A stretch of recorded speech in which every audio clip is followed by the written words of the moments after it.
Vikram S rocket launch live updates. India's first private rocket blasts off successfully.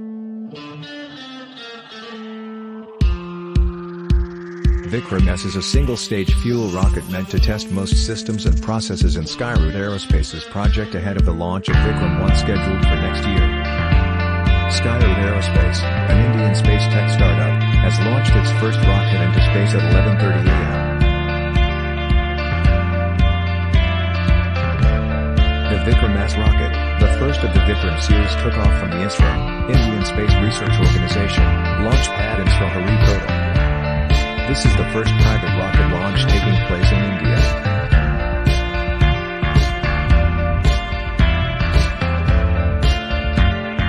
Vikram S is a single-stage fuel rocket meant to test most systems and processes in Skyroot Aerospace's project ahead of the launch of Vikram 1 scheduled for next year.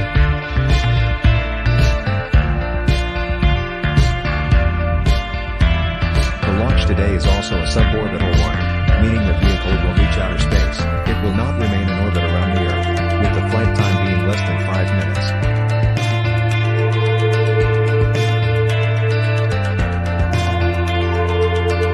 You can check the live stream of launch below.